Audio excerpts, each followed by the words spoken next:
The Gospel according to John. In the first video, we saw that John wrote this book to make the claim that Jesus is the Messiah, the Son of God, the human embodiment of God's word and glorious presence who has come to reveal who God truly is. Then we explored how John designed the first half of the book to demonstrate this claim. Jesus performed miraculous signs and made huge claims about himself, that he is the reality to which Israel's entire history points. And this all generates controversy, however, and the Jewish leaders confront Jesus for all these claims, and it culminated with Jesus laying down his life for his friend Lazarus. By going near Jerusalem to raise him from the dead, Jesus sealed his fate. And so once the plot to murder Jesus is set in motion, we come into the book's second half. The first part focuses entirely on Jesus' final night and last words to the disciples, as he tries to prepare them for his coming death. Jesus performs this shocking act at dinner. He takes on the role of a common servant by kneeling down to wash their dirty feet, something that in their culture a superior rabbi would never do for his disciples. And Jesus says it's a symbol of his entire life purpose, to reveal the true nature of God as a being of self-giving love. And it's also a symbol of what Jesus is about to do in becoming a servant and giving up his life to die for the sins of the world. And so this act leads to his great command to his disciples that they are to follow him by loving one another as he has loved them. Acts of loving generosity are to be the hallmark of Jesus' followers. This is what will show the world who Jesus is, and therefore who God is. Now from here, Jesus goes into a long, flowing speech that's concluded with a prayer, and you'll find the whole thing is unified by a few repeated themes. Jesus keeps saying that he's going away, which makes the disciples sad, but Jesus says it's for the best because it means that he will send the Spirit, also known as the Advocate. As a human, Jesus can only be in one place at a time, but the Spirit can be Jesus' divine personal presence in any place at any time. And the Spirit will do a number of things, Jesus says. So remember, for John, the unique deity of the one God consists of that loving, unified relationship between the Father and the Son. Jesus says the Spirit is that loving personal presence that will come to live in his people and draw them into the love between the Father and the Son. And so, Jesus says, his disciples are the ones who abide or remain in that divine love, the way that branches are connected to a vine. He's describing here how the personal love of God can permeate a person's life, healing, transforming, and making them new. And there's more. The Spirit will also empower Jesus' followers to carry on his mission in the world, to first of all fulfill the great command to love others through radical acts of service. But also, Jesus says, the mission is to bear witness to the truth, to expose and name the selfish, sinful ways that we as humans treat each other, and to declare that in Jesus, God has saved the world through him because he loves it. He's opened up a new way to become human again. And so finally, Jesus predicts that there will be opposition. Just as the Jewish leaders rejected him, so his followers will be persecuted. But he tells them not to be afraid because he has already conquered or gained victory over the world. Now, what does Jesus mean by victory here? He doesn't say.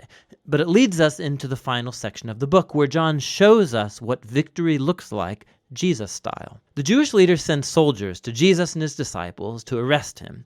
And when the soldiers ask which one Jesus is, he declares, "I am," and they fall backward. Now this is brilliant on John's part. These words are the culmination of 2 sets of 7 instances where Jesus has used that very phrase. And it all highlights one of John's core claims about Jesus. The words "I am," or in Greek ego eimi, they're the Greek translation of the Hebrew personal covenant name of God that was revealed to Moses back in Exodus chapter 3. It was also repeated many times in Isaiah.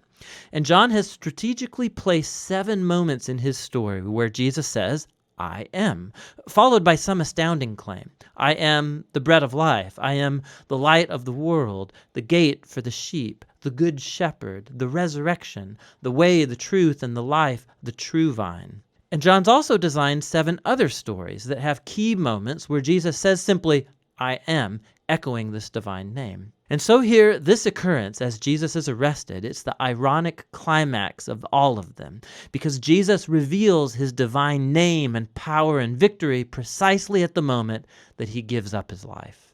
After this, Jesus is put on trial for his exalted claims to be the Son of God and the King of Israel, first before the high priest and then before the Roman governor Pilate, who has to take seriously anyone who's charged with claiming to be the King of Israel. And Jesus tells Pilate that my kingdom is not from this world, meaning that he is a king and that his kingdom is for this world, but its radically different value system, its redefinition of power and greatness, none of this is derived from this world. Rather, they are defined by God's character that Jesus has revealed through his upside-down kingdom, which is epitomized by the cross. It's the place where the world's true king conquers sin and evil by letting it conquer him. And Jesus gains victory over the world through an act of self-giving love. After this, Jesus' body is placed in a tomb that is then sealed. And on the first day of the week, Mary and then later the other disciples discover that the tomb is strangely open and then empty. And then Mary, all of a sudden, she meets Jesus. He's alive from the dead. Now, the resurrection of Jesus connects back to another pattern of sevens in John's gospel. So all the way back at the wedding party in Cana, when Jesus turned the water into wine, John told us that that was Jesus' first sign. And he also identified the second sign, the healing of the sick boy in chapter 4. But after this, John just lets you keep count. And if you have, you'll have noticed that the sixth sign was the raising of Lazarus from the tomb, which Jesus performed at the cost of his own life. And so that, and all of the signs, they point forward to this seventh and greatest sign at the culmination of the story, Jesus' own resurrection from the dead.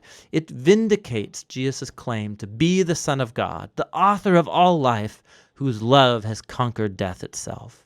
After the empty tomb, Jesus then meets up with all the disciples, and he commissions them by sending the Spirit as he promised, so that his mission from the Father can now be carried on through them.